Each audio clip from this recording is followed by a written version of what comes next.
A few weeks ago, several families that we know got together. We all stayed in an Airbnb on the side of a mountain on a beautiful fall weekend, and it was really magical. I love a hotel now and again, but when you're with a bunch of families who you really want to spend time with, I think it's great to all be under the same roof, to not have everybody retreating to their own personal lairs at the end of the day.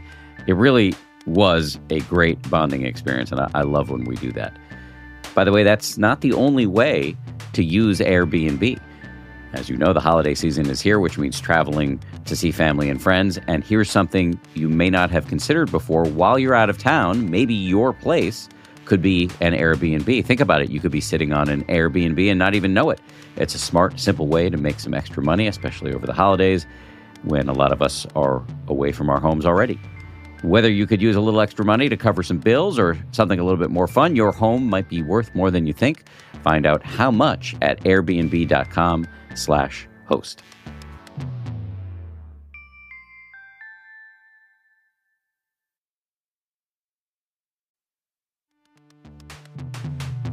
From director George Clooney comes the new film The Boys in the Boat, starring Joel Edgerton and Callum Turner, based on the #1 New York Times best-selling book written by Daniel James Brown about the 1936 University of Washington rowing team that competed for gold at the Summer Games in Berlin.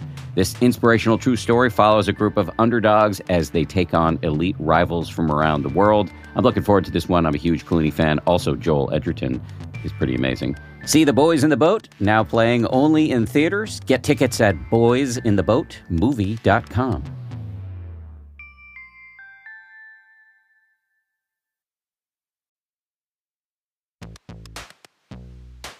This show is sponsored by BetterHelp. We in the Harris family are pretty traditional when it comes to the giving of gifts. We have a 9-year-old boy who likes toys, so we give him toys.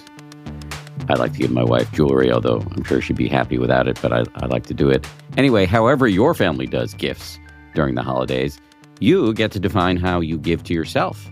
And the holidays are a great time to do that. Maybe going easier on yourself. Maybe you could give yourself the gift of one day of complete rest, or maybe you could give yourself the gift of therapy.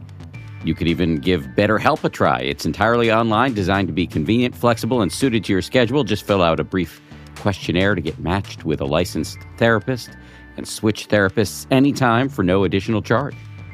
In the season of giving, give yourself what you need with BetterHelp. Visit BetterHelp.com/happier today to get 10% off your first month. That's BetterHelp, HELP.com/happier.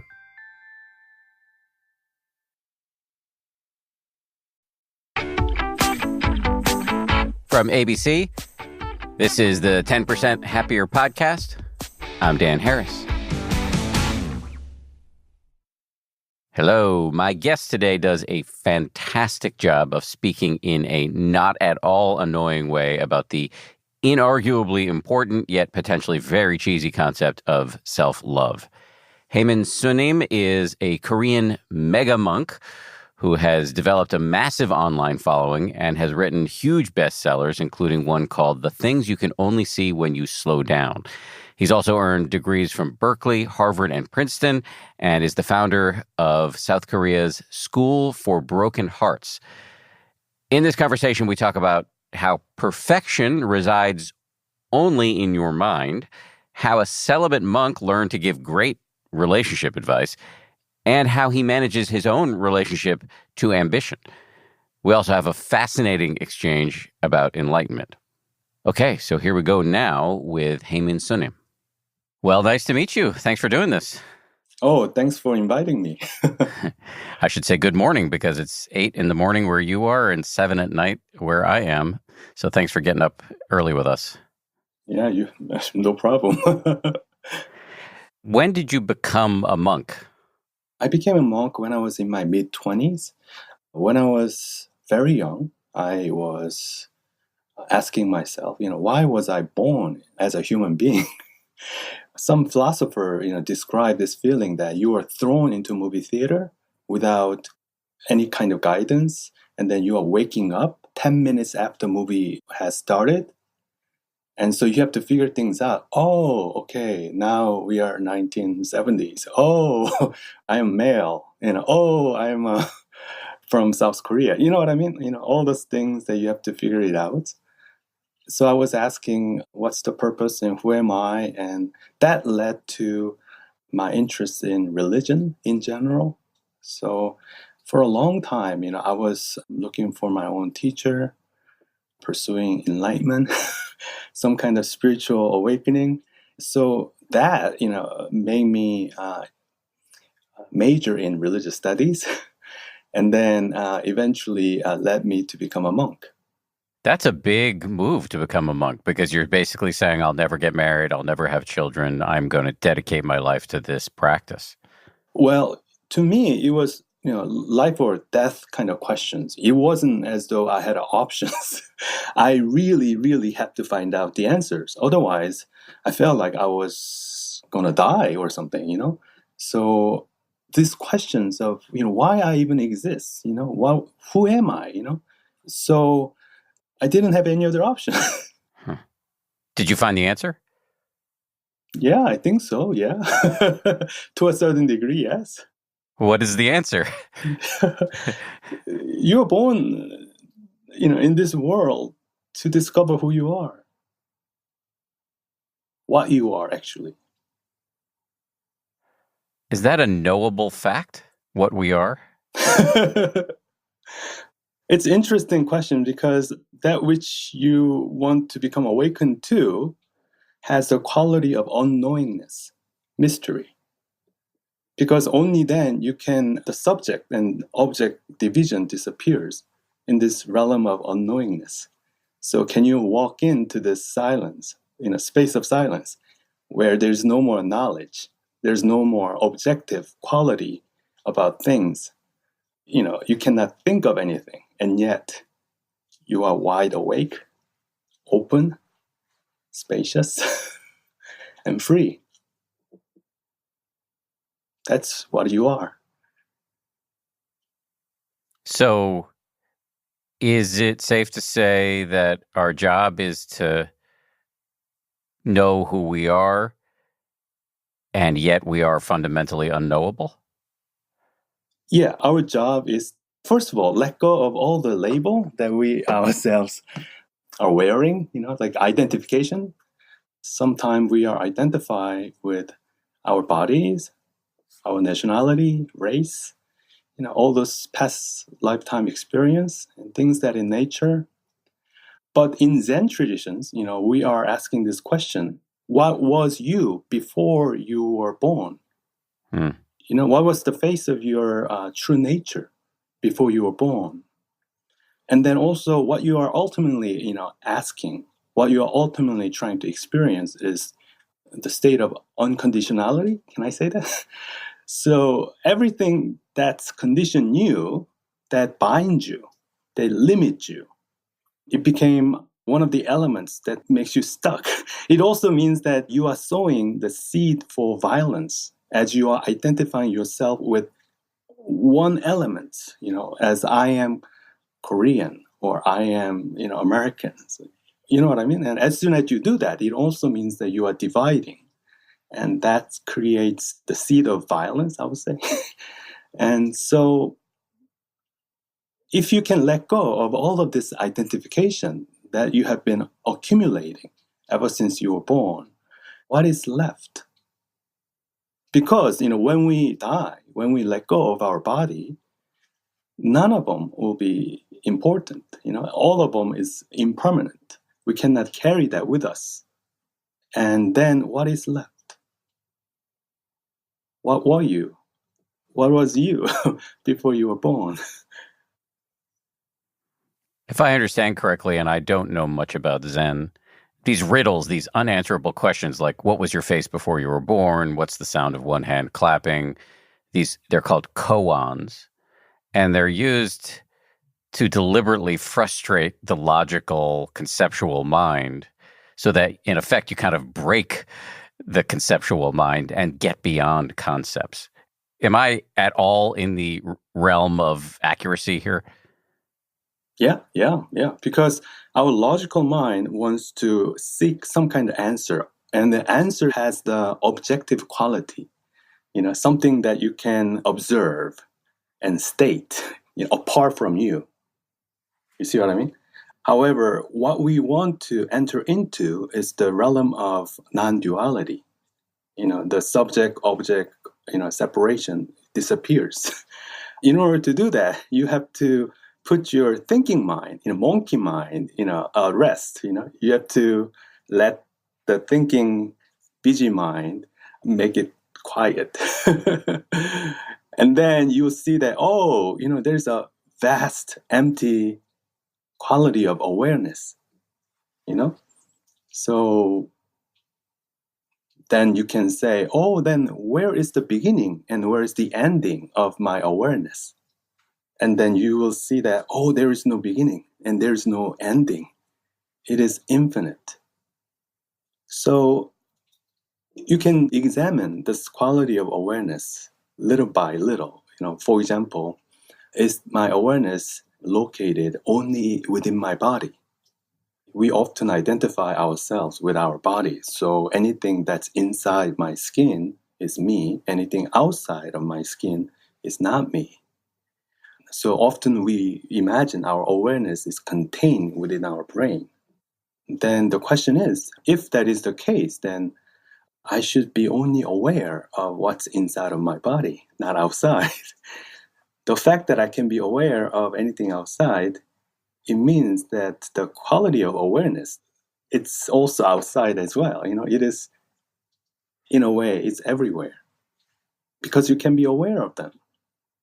So if you can just let go of your identification with your body, then quality of openness, quality of unknowingness, mystery, and yet you are aware, of this vast emptiness, peace, it opens up. That's what you are. I can hear, I have this, I don't know if you know this, but I have a magical ability to channel the questions of our many listeners. I'm being facetious, but I'm guessing now that some of our listeners are thinking, okay, this guy is talking about vast emptiness, awareness, peace. But my daily meditation is like, I feel my breath coming in and going out for maybe 3 nanoseconds, and then I'm planning lunch. And then I feel it again for a few nanoseconds, and then I'm thinking about whether I need a haircut. And then I'm, cursing my political rivals, and then I'm delivering glorious invectives to my boss, et cetera, et cetera, et cetera. It has no resemblance to the transcendence that you've just described. That's what I do too, every day. So I am nothing special, whatsoever. That's exactly what I do. However, I am aware that there's space between my thoughts. We are not just thoughts.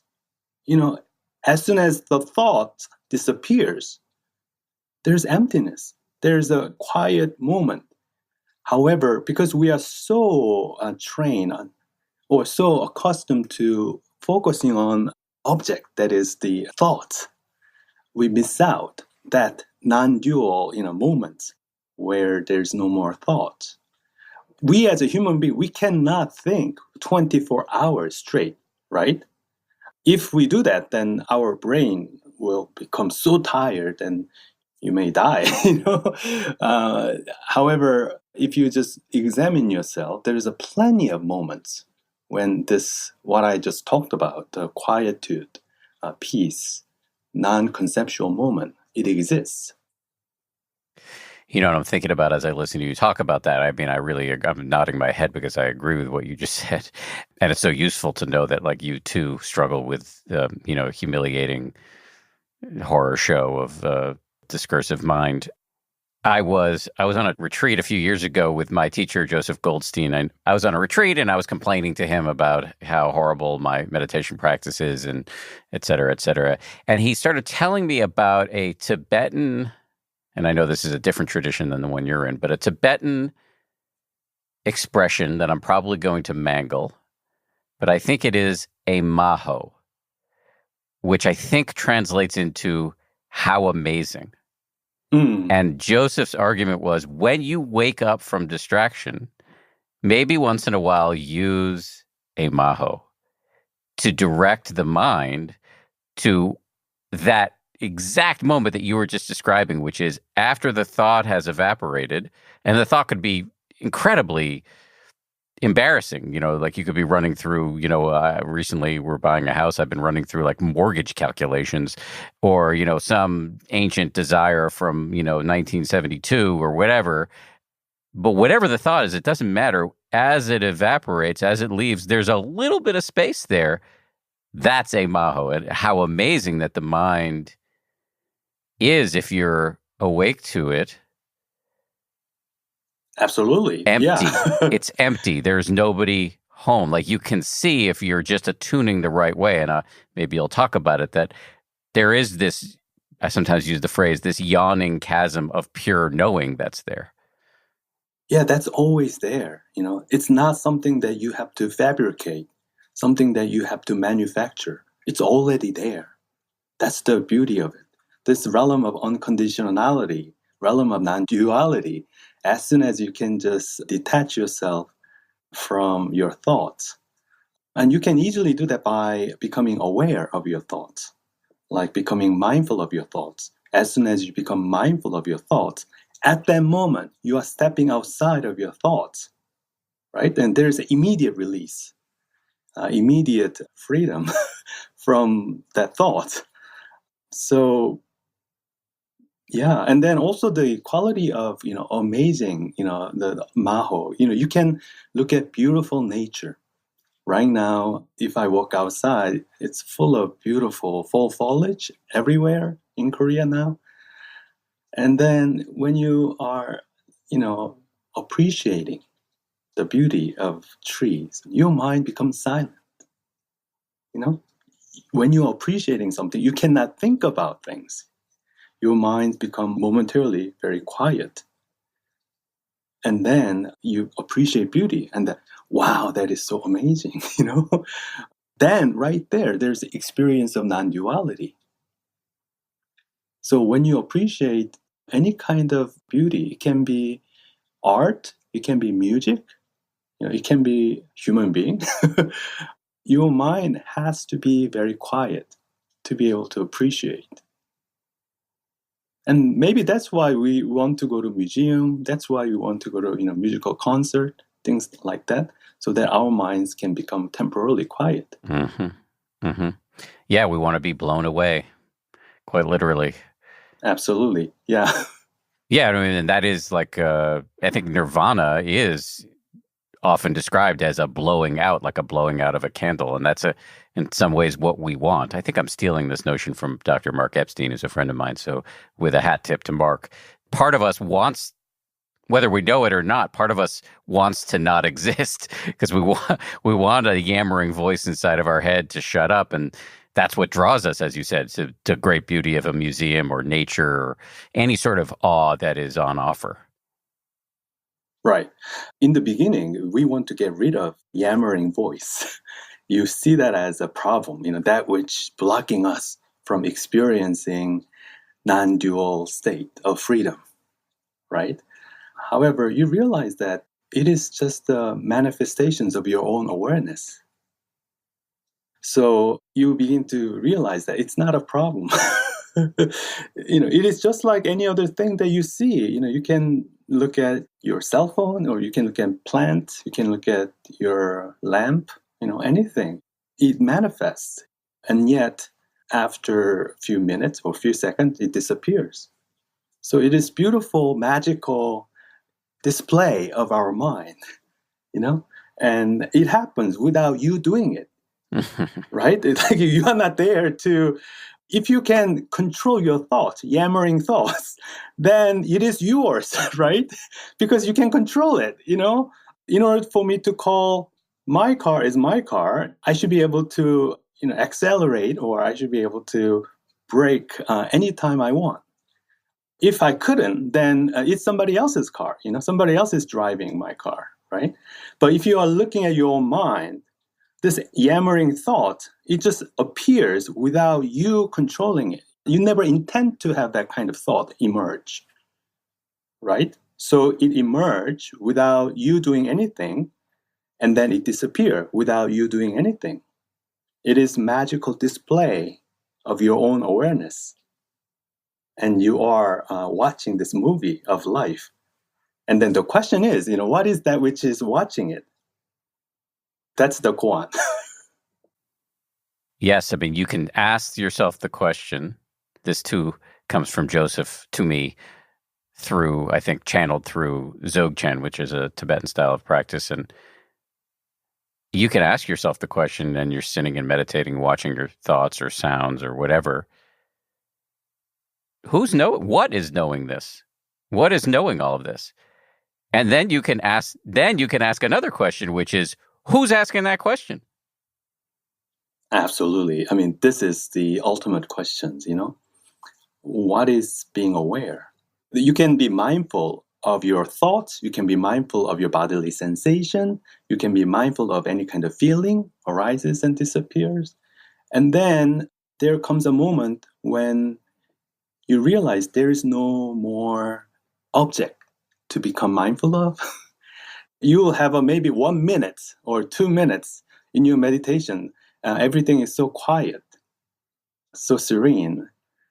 And yet there's no more new thought arises momentarily. It's quiet, and there's no more bodily sensation that demands immediate attention. Then that which knows remains alone, right? It's still awake, still alive, that which knows. Then what happens is that which knows become aware of itself.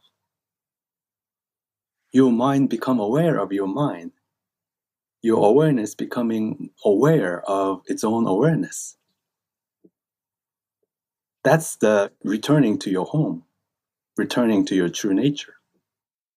So earlier you described being a young person, feeling like these questions of, who am I? What's my job on the planet? These big questions were like life and death, you said. And that drove you into becoming a Buddhist monk. So here you are in your late 40s. If those issues are not what's driving you anymore, what is driving you? What is driving me is my work. I started School for Broken Hearts. So what happened was, I was into this kind of meditation and wanted to find out, what happened even after I die, all these big questions, right? And then my teacher, my Buddhist teacher, he has his own temple in Tapan, New York. It's like 30 minutes outside of Manhattan. So on weekend, I went there and served, especially for Sunday morning service. The congregation is largely a Korean American or a Korean immigrant community. And so people will come and they have their own issue. They have their own problems, everyday lives, very challenging. It can be health issue. It can be relationship problems, all kinds. So even though I was very young, like 26, 27, people would come to me and ask, this person in their 40s and 50s and 60s, what am I supposed to do? I have this problem. I have that problem. So I realized that the conversation you and I just had very very small room, with that person. That person doesn't want to know anything about, why they were born. They want to solve the problems with their, child or relationship problem. They're about to go to hospital and have a huge operation. How can I maintain sanity in this difficult, situation? So I became engaged, and this became my work. And then I remember sometime in my 30s, one of my very revered teachers, in Korea, and some members, Buddhists, she went to him and asked it's very similar kind of questions. That is, I'm having huge problems in my marriage.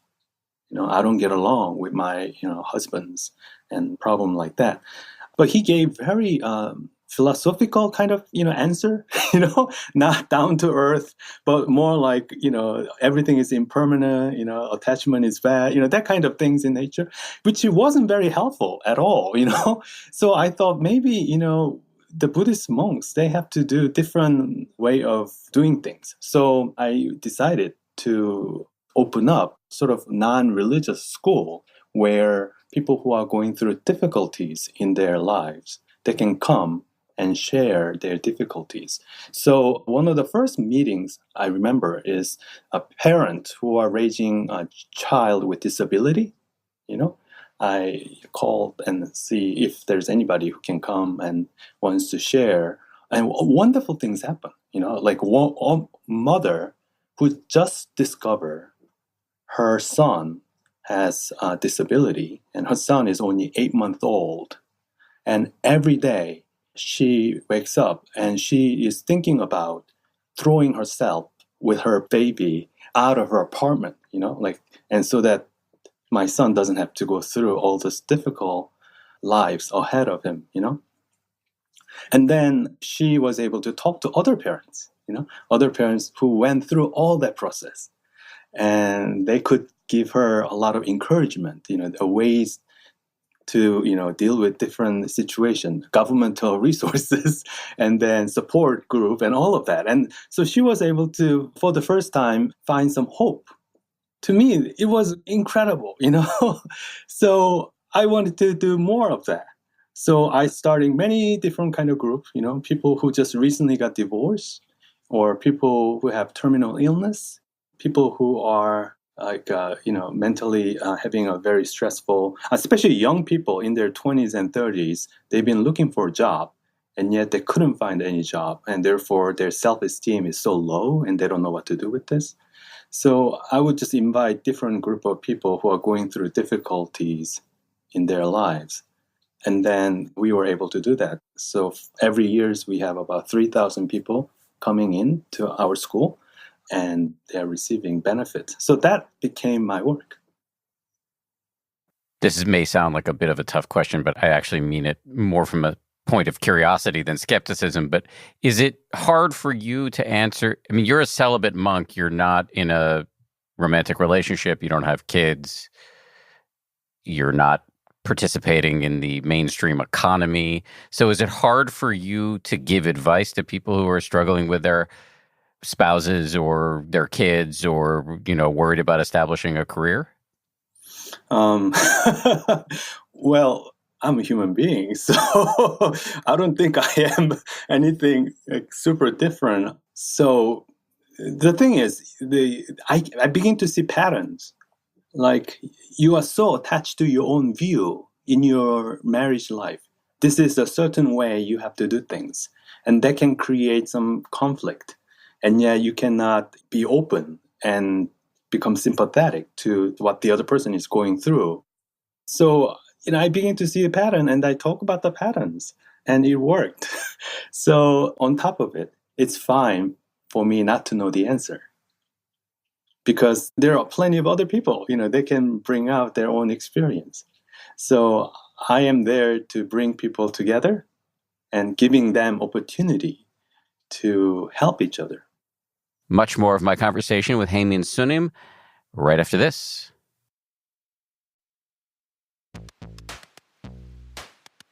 This episode is brought to you by Maui Nui Venison, a mission-based food company bringing the healthiest red meat directly to your door. This is meat that you can feel good about. Maui Nui Venison is a unique operation that brings you 100% wild harvested protein that also restores balance to the island's vulnerable ecosystem. Maui Nui Venison has the highest protein per calorie, up to 53% more than grass-fed beef, thanks to wild grazing on volcanic-rich soils. As I've mentioned on the show, I recently added a little bit of meat back into my diet, and this is exactly the kind of thing I'm looking for: high quality and ethically sourced meat. The good people from Maui Nui sent my family a box of venison jerky sticks. My son and I tore into them. Quite delicious. My son loved the venison sticks so much that he actually turned to his mom and said, "Can you keep these in the car so that I can have them as after-school snacks?" It's a pretty solid endorsement. Visit MauiNuiVenison.com/happier and get 20% off your first order of jerky sticks, fresh cuts, delicious bone broth with unmatched 25 grams of protein, and even your first Ohana Box subscription. Snag one of their limited memberships while you can at MauiNuiVenison.com/happier. That's MauiNuiVenison.com/happier.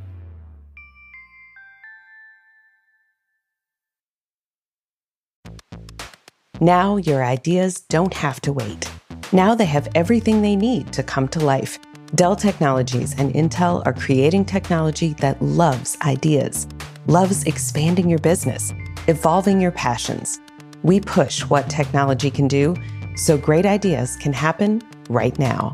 Find out how to bring your ideas to life at dell.com/welcome to now.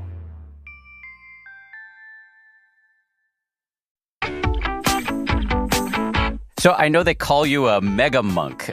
How did you get to this point? Oh, well, back in the 2010, I was teaching a small liberal art college in Massachusetts.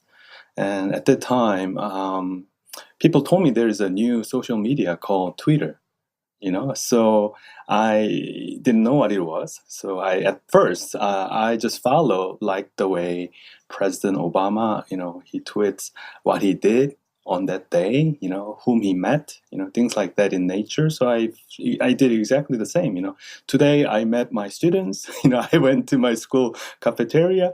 Then I realized that this information is really, really boring, and nobody will be interested in that. So I changed, and then I thought maybe, from my own meditations, I could see some of the pattern in my mind and some of the words that I wanted to say to myself, some of the kind words, compassionate words.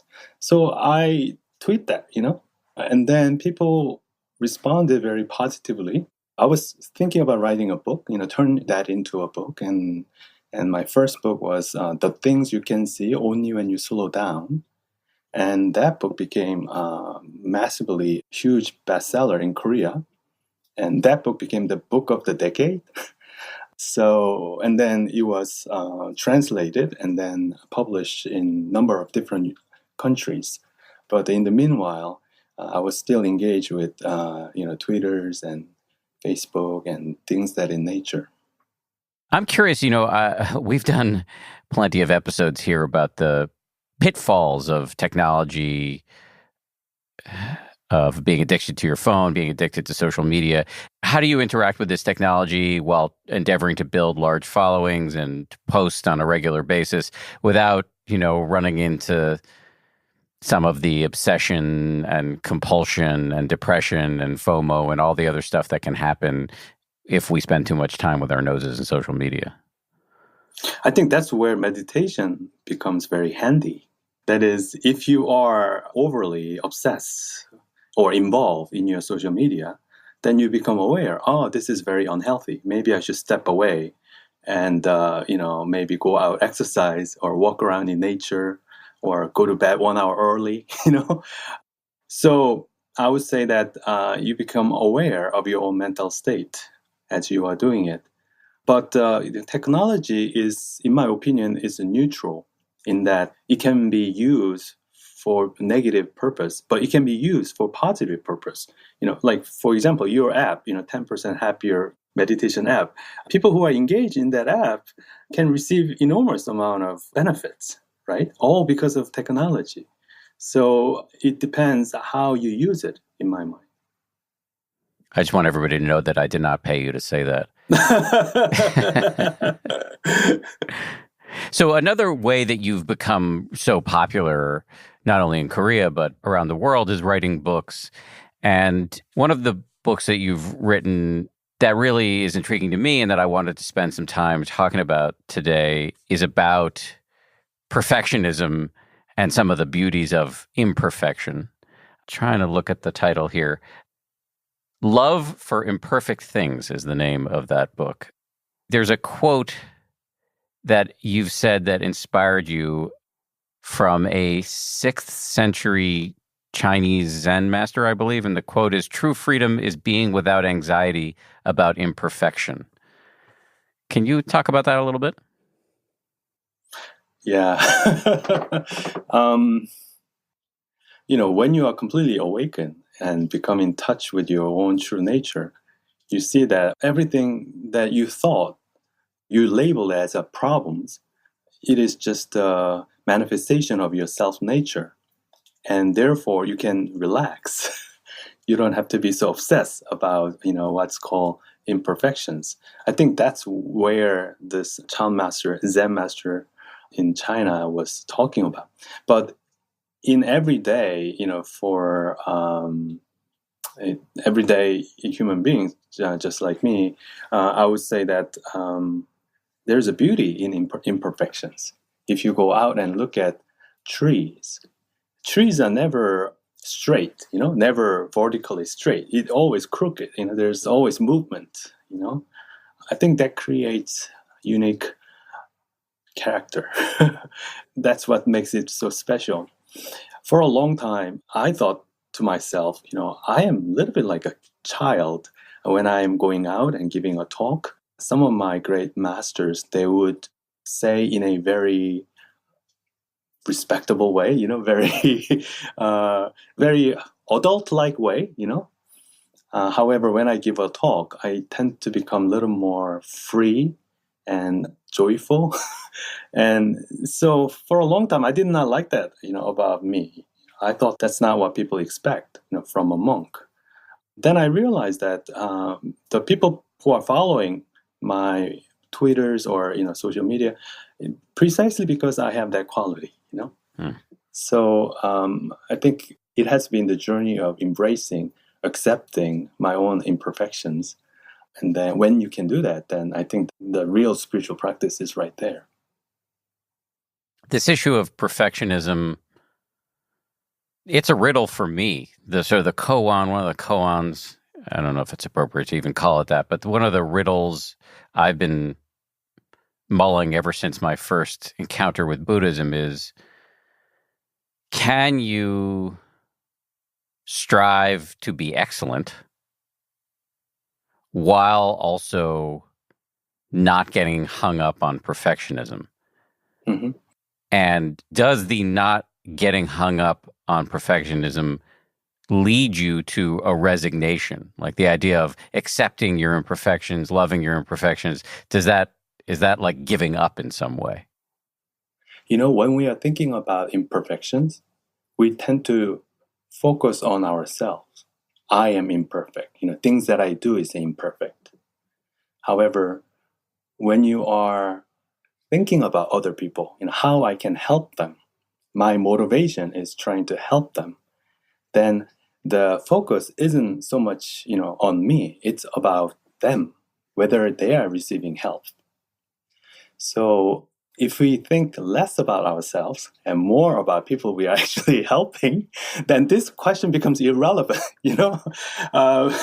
As you are helping other people, there's a feeling of engagement and feeling of goodwill from our heart. So as long as we maintain that motivations, I think we'll be able to accept the situations. We have to do our best given the circumstance. However, a lot of us, we are imposing too much expectations onto ourselves. And yet we feel like, when we don't deliver it, we are a loser, we are a failure. But just check with your own motivation. What is your motivation? Are you there to help other people? Then even if the person who's receiving help, didn't receive huge amount, and yet the other person maybe say, oh, this has been a great help. Like, for example, whenever I give a bad talk, sometimes I give a bad public talk, and I was thinking to myself, oh, this was a really terrible talk I just gave. But after that, people will come up to me and they say, oh, how wonderful this talk was and how much beneficial this has become. So you never know. Well, I completely agree that being of service to other people can pull you out of your own self-obsession. And yet, even though I try to put that wisdom to work in my own life, I still, and I don't think I'm alone on this, get hung up on my own imperfections. Not liking the way my face looks in the mirror as I approach 50, or I didn't hit the numbers I wanted to hit on my latest exercise class, or writing a book and that last chapter I did, my editor told me it sucked, or whatever. It's still very hard for me to not get hung up on these imperfections. And then I keep toggling back and forth in my mind between wanting to, as you say, sort of accept imperfection, and on the other hand, wanting to do things that are great. And I get kind of confused in the middle there sometimes. Well, you can look at it differently. That is, oh, wow, I still have a room for improvement. Tomorrow when I go back and start exercising, I still have a room for improvement. I cannot get there, as quickly as I wanted. However, tomorrow I can do it better, right? So you can see that as imperfections, or you can see that as room for future improvement. But is my motivation to improve because I want to get perfect, or is it, so it does come back a little bit to some fiction that we may harbor of the possibility of perfection? Yeah, I think the result isn't so much whether the work is perfect or not. It's more has to do with the state of your mind. Is your mind peaceful? Is your mind content with what is? So if you are artificially imposing certain kind of expectation, I need to, hit this number. See that how artificial this is. The randomly you chose this number and you are asking this to yourselves. And this is a play. That's precisely the reason why I say it's a magical play of our awareness. So enjoy this artificial, entertaining quality of imposition that you made to yourself and see if you can improve tomorrow. Yeah, there's nothing wrong with this. I think we should strive to become good at what you are trying to deliver to other people. However, if you can also take not too seriously, you shouldn't take that goal too seriously, and then approach this, mind of childlike quality, then I think you can still find joy in it. What's coming to mind for me right now as I listen to you talk about this is I once read and will not be able to faithfully reproduce a great quote from Walt Whitman, the American poet of the Civil War era. And he talked about being both in and out of the game. T.S. Eliot talks about learning to care and not care. And I think those quotes speak to the paradox I'm hearing from you of, like, can you do your best while also seeing that it's all, as you said, a magic show? Yeah. So you are in the movie as the main actor, but you will also become aware that this is a movie. So you will do your best, to play that role in that movie. In the meanwhile, you become, perfectly aware this is just a movie. And that's where the elements of humor comes in. I think one of the reasons why great master, like His Holiness Dalai Lama, he loves to laugh, he has a lot of humor in it, precisely because he knows this is also a movie. I mean, not to reduce the seriousness of, everyday human tragedy. That's not what I'm trying to say here. But what I'm trying to tell you is that, ultimately speaking, when you see things as it is, if you don't absorb in the activity of your mind, if you can just step outside and look at it, then you will see that this is just play, a movie that has very, little or no control, me control in it. And again, this is not this insight about the magic show that you're describing is not something that you need to move to the Himalayas and wear nothing but loincloth for several millennia in order to perceive. We can have the insight about the impersonal nature of awareness just in a 5-minute humiliating meditation session in our living room on the couch by noticing how little control we have over our thoughts. Right, right. So you cannot even say, my thoughts. It is just Exactly. thoughts, Yes. Yes. just like when you are sitting out in a coffee shop and looking at people walking by, you don't say my person, all those people who are walking past, you don't call that as my something, right? It is just a person walking, passing by. That's what I mean by, stop identifying yourself with thoughts.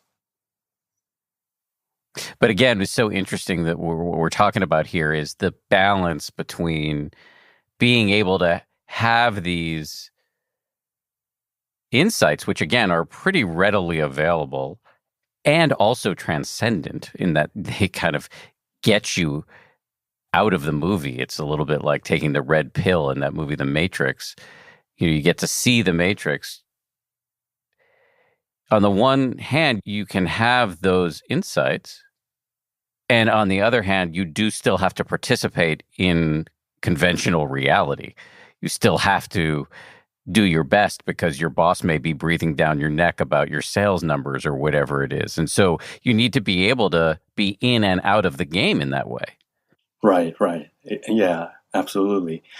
That's, in Mahayana traditions, we talk about Bodhisattva way. Like Bodhisattva is fully aware, enlightened being who knows the true nature of reality as it is, and yet he or she is fully participating in everyday lives. That's precisely the same quality that you just talked about. It's absolutely, absolutely true.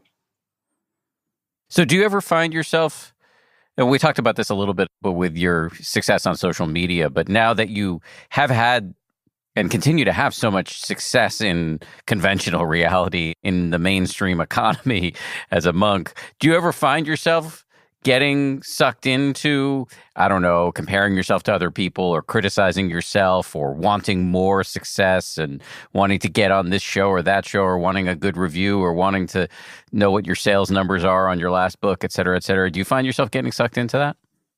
Yes, I do. Yeah. But when I do that, I'm also aware that I'm doing it. So, yeah, like naturally, we cannot help. However, you also know that you are doing it. So you are not taking things so seriously. And also check with your motivation. What is your motivations? Why are you doing this? Are you doing this just to become famous, just to make a lot of money? Or are you doing this in some way because you want to help other people? In some way, you want to connect with other people? I read an interesting thing that you said that relates to this discussion, which is, I think you said that it's occasionally useful for you to reread your own books to remember your own advice, to apply it in your actual life. Yes. It's a silly, but, I cannot live up to my own writing. So there is a gap between what I'm saying and what I'm doing, and I'm fully aware of that. I think the love for imperfect things came out of that, realization. The Bodhisattva takes eons and eons of time to become Buddha, precisely because he or she has to close that gap. That is between what you already know and what you are doing, in every day. So that's the real work, between what you already know and, whether you are actually carrying out what you are preaching. So to me, that's the real task. And then I just want to go back to what you just, talked about earlier. That is this in and out, this two dimension. That is, one is unconditional and non-dual, and another one is, everyday dual life, subject and object. In the beginning, I thought that in order to get to non-dual state, I have to try very hard. And so as a result of my, effort, as a result of my meditation, long and arduous meditation, somehow I'll be able to arrive at liberation, arrive at satori or awakening, right? Then I realized that if that was the case, then the fruit, the result of your meditation, has to be also conditional. You know what I mean? Because it is depending upon the cause, like hard work, many hours of meditations.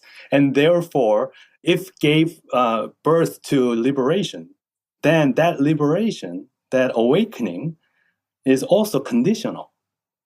However, what I was, looking after was unconditional, something that's unbind, right? Which means that it is something that is already here without you trying to make effort to get there, right? So the book, the things you can see only when you slow down, you have to just slow down your mind, and to a point that your mind become very, quiet and pause for a while. And then you begin to see that the very thing that I was pursuing, I was in the midst of it. It's like you are in Grand Central, New York Station and asking people, how can I get to New York? What do I need to do to arrive in New York City? That was the question that I was asking, for a long time. I don't know whether it makes sense. I get it, but it's also frustrating because it's another paradox. We do have to work at our meditation so that you can let go of your effort. Right. That's right. That's frustrating because whenever I hear somebody say, well, if awakening, nirvana, whatever, it's already here. Yes. But I don't see it because I'm thinking about lunch. So I get frustrated with myself because I should be able to see this thing that's already here, this not thing, this no thing that is already here. And yet I can't because I'm so worried about, whatever, my latest score on Peloton. Yeah. But the thing, use that frustrations. Frustration can be an enormous help. Turn that into a spiritual energy.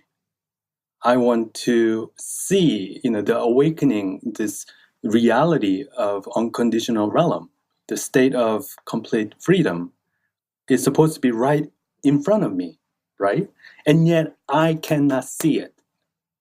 What's wrong with this?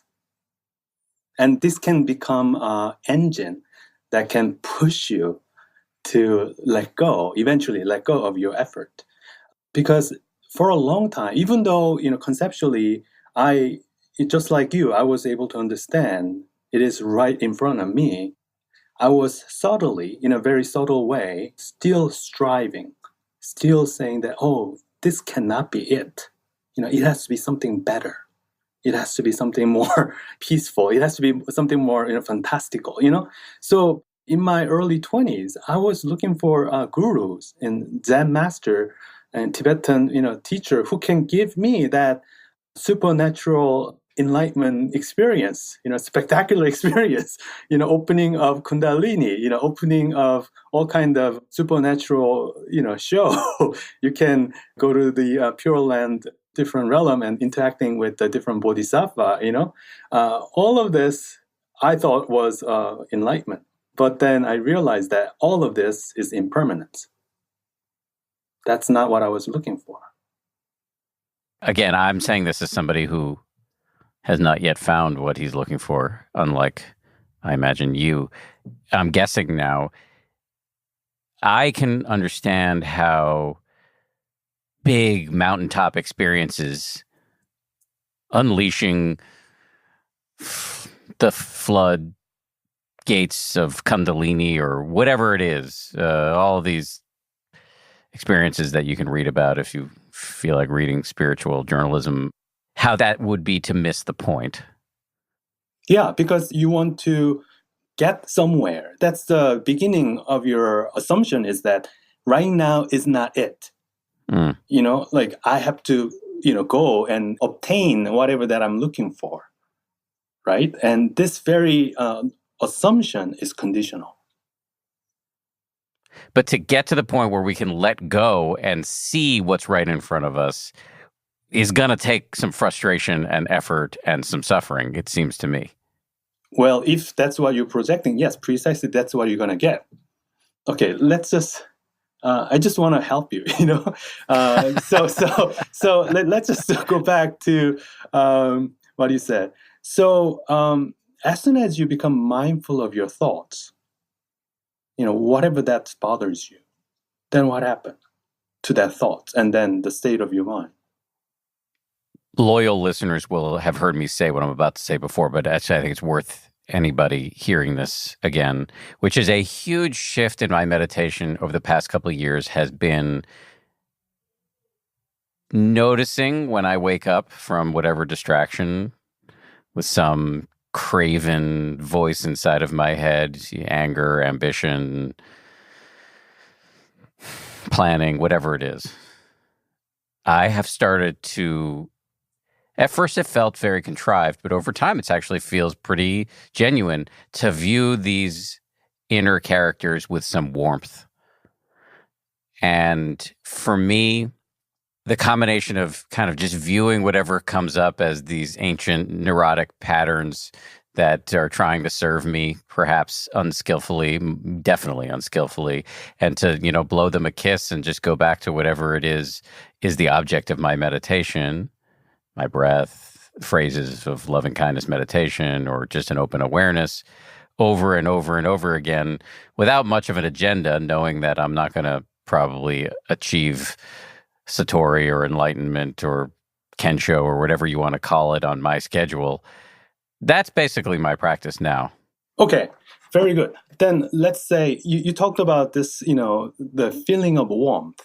Yes. The karuna, feeling of this, compassions, right? Yes. And then usually, this compassion is directed towards something, object, right? But momentarily, can you just let go of that object of your compassion and just focusing on this quality of compassion, this warmth within your mind, right? In this warmth, do you have any kind of thoughts in it? I'm asking you. I know. I'm going to give you an answer that's a little off subject, not off topic, but it's a little off exactly what you're talking about, but I think it's related, and you can reach across the planet and slap my wrist if I'm taking us down a rabbit hole. But a really useful piece of meditation advice I got on a retreat I was on a few weeks ago is occasionally just to drop in a note into your mind that whatever you're seeing is just nature. It's like a two-step in some way, or maybe for like boxing, this is too much of an aggressive metaphor, but a 1-2 punch of 1, some warmth, and 2, just seeing that there's nobody home anyway. This is all just nature. Right. As soon as you become aware that everything is just nature, then what is the very quality of your mind? For a nanosecond. Yes, nanosecond, yes. Spacious. Yes, spaciousness, right? Right? And you are not bound to any thoughts, right? There's a release of your thoughts and wide open spaciousness, right? Yes. And then, exactly. Yes. Can you see if that spaciousness has any kind of limit? Is there any wall that you bump into? If you just keep going, spaciousness, is there any kind of limit? None. Right? Right? Correct. And then let's say yes. This spaciousness, this unbound, free spaciousness, that moment of your mind, can it just expand continuously? In my mind, it can't, because then I start thinking about lunch again, or about whatever it is I have my next meeting or something like that. So, but that's just the story I'm telling myself. Right. But immediately, right after your story, there is another nanosecond. That's right. Yes. And then you realize that the thought, the lunch thought, it came out of that nanosecond. It's also nature. Absolutely. So, when you, as soon as say it's also nature, there's a release, there's a freedom, like, you don't have to be so caught up.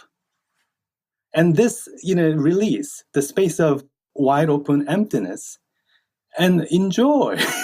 It's everywhere, you're not bound. It's infinite.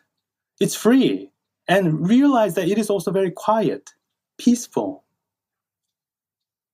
There's no subject versus object. It's all in it. Unbound. Unbound. I like that. Because it doesn't have any kind of objective quality, we often miss out. Because it's no fun to focus on empty space, However, if you can pay attention, eventually you'll be able to see that that's the true nature. Because it doesn't have an object, it also means that it's not going to disappear. Because it has not been emerged as an object, it's not going to disappear. I don't quite follow that. Like this wide openness, empty spaciousness that we just talked about, was there anything you can focus on? Was there any... No, well, you keep using the subject-object. In a dualistic state in which most of us exist, there's a subject, me, I'm the source of sort of infinite subjectivity, and then there are objects. For me, when I notice that everything that's happening in my mind is just nature, that there's nobody home, I'm not directing the show, it's just... then that duality collapses just for like a nanosecond. Yes. So let's get familiar with that nanosecond. In that nanosecond, do you have any specific spot that you can focus on? Is there any kind of object? No. No, right? Like there are objects that are arising within it. A little bit later, or immediately after. That is, as soon as the thought drops, and then right before new thought emerges, there is this nanoseconds of no thoughts. In this moment of no thoughts, is there any point that demands your attentions? Is there any object that you can focus on? There is none. Because it's empty. And because there's no object, it means there's no division between object and subject. There's nowhere for your mind to latch onto. Nowhere for your mind to abide in. It's everywhere.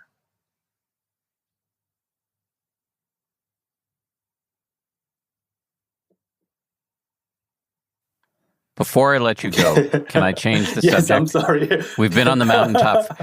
We've been on the mountain. No, there's no reason for you to apologize whatsoever. I brought us here, but we've been on the mountaintop for a second. We've been talking about big meditative stuff. Let me just descend into the marketplace for a second. And I hope that I can ask these questions in a way that will just connect in some way to what we've just discussed. But as you and I were discussing earlier, you find yourself in an interesting position for a monk, which is talking to people sometimes about their love life, for example. And one question I wanted to get to you before we wrapped up here is, how do you define love? As you see things, what is love? I think one of the wonderful expressions of love is paying attention. When you are in love with something, when you love your child, when you love your painting, when you love your whatever that you are loving, then you pay attention. And when you are paying attention to that, you don't think about yourself. Like when you are looking at your own baby, son or daughter sleeping at night, you open the door and then you watch your son, sleeping quietly. And there's a feeling of warmth and love But at that moment, you are just only paying attention to your son. You are not thinking about your thoughts. It's just, so when our mind become quiet and then can pay attention to whatever that is, then in that moment, there's a quality of love. If I can just pay attention to you without concerned about me and just really totally pay attention to you, there is the element, quality of love. And the problem is when we think that we already know the other person, then we stop paying attention. We stop asking questions. I know everything there is to know about that person, and therefore I'm not curious about this person.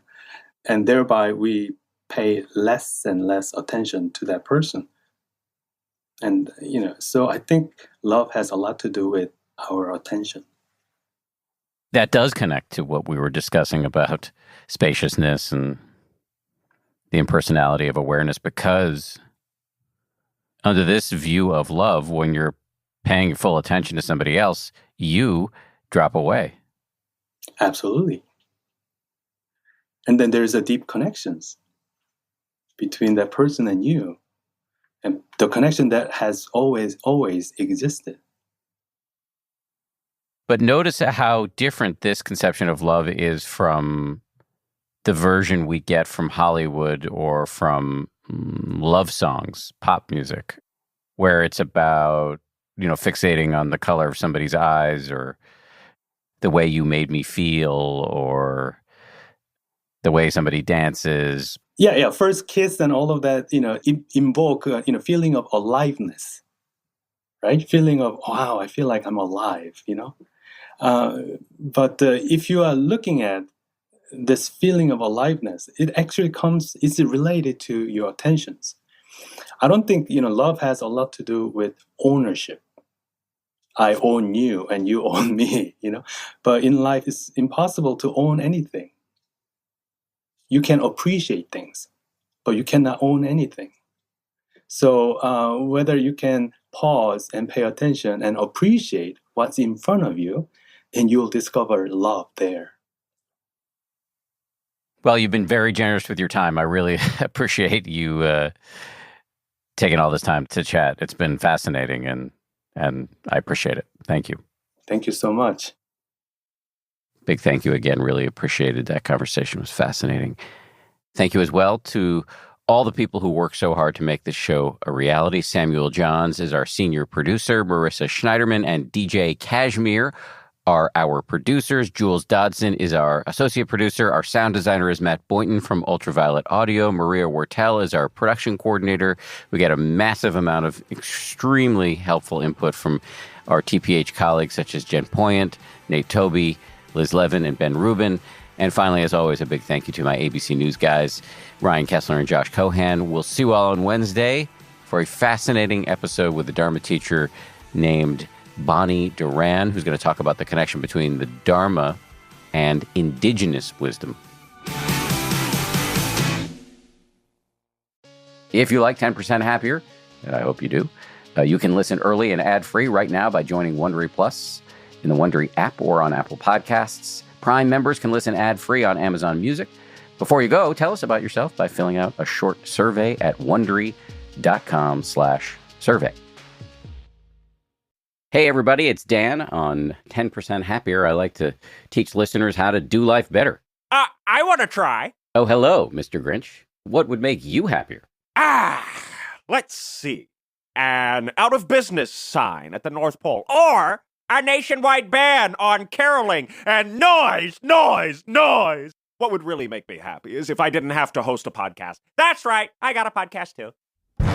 Hi, it's me, the Grand Poobah of Bah Humbug, the OG Green Grump, the Grinch. From Wondery, 'Tis the Grinch Holiday Talk Show is a pathetic attempt by the people of Whoville to use my situation as a teachable moment. So join me, the Grinch. Listen as I launch a campaign against Christmas cheer, grilling celebrity guests like chestnuts on an open fire. Your family will love the show. As you know, I'm famously great with kids. Follow 'Tis the Grinch Holiday Talk Show on the Wondery app or wherever you get your podcasts. Hi there. I'm Guy Raz. And I'm Mindy Thomas. Wait. And we're the hosts of the #1 podcast for curious kids and their grown-ups, Wow in the World! Join us as we discover the wonders in our world. Or as we like to call them, wows. The wows of science, the wows of new technology, innovation. And the people changing the world as we know it. Wow, now I kind of want to listen to the show, Guy Raz. Exactly. Join us on our next scientific adventure every Monday wherever you get your podcasts. Or ad-free and 1 week early on Wondery Plus Kids.